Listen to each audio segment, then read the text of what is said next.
GST ಅಧಿಕಾರಿಗಳ ಜೊತೆಗೆ ಇಷ್ಟೊತ್ತು ಕೂತಿದ್ದೆ ಅಲ್ಲಿ ಕೆಲವು ವಿಷಯ GST ವಿಷಯ ಮಾತಾಡ್ಲಿಕ್ಕೆ. GST ಅಲ್ಲಿ ಒಂದು ಕಲೆಕ್ಷನ್ಸ್ ಅಂತ ಕರಿತೇವೆ, ರಾಜ್ಯದಲ್ಲಿ ಒಟ್ಟು ಸಂಗ್ರಹಣೆ ಎಷ್ಟಾಗಿದೆ ಅಂತ.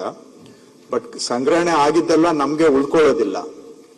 ಯಾಕೆಂದ್ರೆ GST ಅಲ್ಲಿ ನಾವು ಸಂಗ್ರಹಣೆ ಮಾಡಿದ್ರೂ ಕೂಡ ಆ ಸೇವೆ ಅಥವಾ ಪದಾರ್ಥ, ಗೂಡ್ಸ್ ಆರ್ ಸರ್ವಿಸ್, ಅದು ಬೇರೆ ರಾಜ್ಯದಲ್ಲಿ ಬಳಕೆ ಆದ್ರೆ ನಾವು ಸಂಗ್ರಹಣೆ ಮಾಡಿದ್ದನ್ನ ಅವ್ರಿಗೆ ತೆರಿಗೆನ ಅವ್ರಿಗೆ ಕೊಡ್ಬೇಕಾಗತ್ತೆ. ಇದನ್ನ ಸೆಟಲ್ಮೆಂಟ್ ಅಂತ ಕರಿತೇವೆ. IGST ಮುಖಾಂತರ ಸೆಟಲ್ಮೆಂಟ್ ಮಾಡ್ಕೋತೇವೆ. ಆದ್ರೆ ಈ ಸೆಟಲ್ಮೆಂಟ್ಗಿಂತ ಮೊದಲು ಕಲೆಕ್ಷನ್ ಅಂದ್ರೆ ನಮ್ಮ ಎಕಾನಮಿಯ ರಿಫ್ಲೆಕ್ಷನ್ ಕಲೆಕ್ಷನ್ ಅಲ್ಲಿ ಕಾಣುತ್ತೆ. ಎಕನಾಮಿಕ್ ಆಕ್ಟಿವಿಟಿಯ ಪ್ರತಿಬಿಂಬ ವಸೂಲಾತಿಯಲ್ಲಿ ಕಾಣುತ್ತೆ. ಸೊ ದೇಶದಲ್ಲಿ ಅತಿ ಹೆಚ್ಚು ಗ್ರೋತ್ ರೇಟ್ ಕರ್ನಾಟಕದಲ್ಲಿ ಇದೆ, 11%.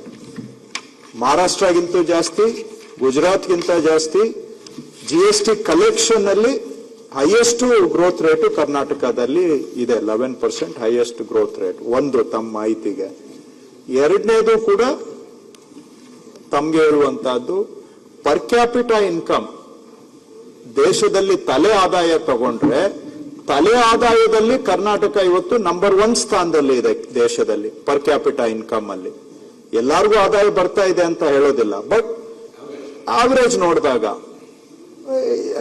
ಪ್ರಪಂಚದಲ್ಲೇ ಈ ಪರ್ ಕ್ಯಾಪಿಟಾ ಇನ್ಕಮ್ ಆರ್ಥಿಕ ಪ್ರಗತಿ, ಆರ್ಥಿಕ ಸ್ಥಿತಿಗತಿಯ ಒಂದು ಪ್ರತಿಬಿಂಬ.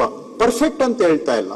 ಇನ್ the absence of a perfect equation or a reflection, we all use per capita income. So ಎರಡು ಉದಾಹರಣೆ. ಒಂದು GST ಬೆಳವಣಿಗೆ ದರ ನೋಡಿದಾಗ ಕರ್ನಾಟಕ ಕಲೆಕ್ಷನ್ ಅಲ್ಲಿ ನಂಬರ್ 1 ಸ್ಥಾನದಲ್ಲಿದೆ.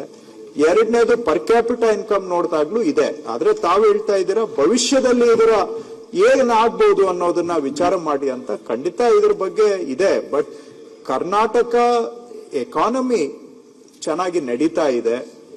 ಅಂಡ್ ನಾವು ಈಗ ಈ ರೇಟ್ಗಳನ್ನೆಲ್ಲ ಕೇಂದ್ರ ಸರ್ಕಾರ GST ಅಲ್ಲಿ ಬದಲಾವಣೆ ಮಾಡಿದ್ಮೇಲೆ ಎಲ್ಲಾ ರಾಜ್ಯಗಳಲ್ಲೂ ಆದಾಯ ಕುಸಿತ ಆಯ್ತು, ನಮ್ಮಲ್ಲೂ ಕುಸಿತ ಆಯ್ತು.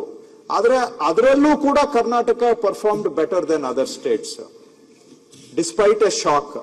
ಸೊ ಇವೆಲ್ಲ ಕೆಲವು ಅನೆಕ್ಡೋಟಲ್ ಉದಾಹರಣೆಗಳನ್ನ ತಮ್ಗೆ ಕೊಡ್ತಾ ಇದ್ದೇನೆ. These are all reflections of the strength of Karnataka economy.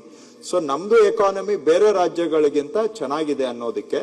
But ನಾವು ಮಿಡ್ ಟರ್ಮ್ ಫಿಸ್ಕಲ್ ಫೋರ್ಕಾಸ್ಟಿಂಗು ಮಾಡಿದ್ದೇವೆ. ನಿಮ್ಗೂ ಗೊತ್ತು, ಕಾನೂನು ಪ್ರಕಾರ ಕಡ್ಡಾಯವಾಗಿ ನಾವು ಮಿಡ್ ಟರ್ಮ್ ಫಿಸ್ಕಲ್ ಸ್ಟ್ರೆಂತ್ ಅನ್ನು ಅಸೆಸ್ ಮಾಡಬೇಕು, long term fiscal strength assess ಮಾಡಬೇಕು. ಅದೆಲ್ಲವೂ ಕಡೆಗೂ ಕೂಡ we are mindful of the challenges in the future, but we are maintaining the balance also, fiscal balance and fiscal health of Karnataka also, Adhyaksha.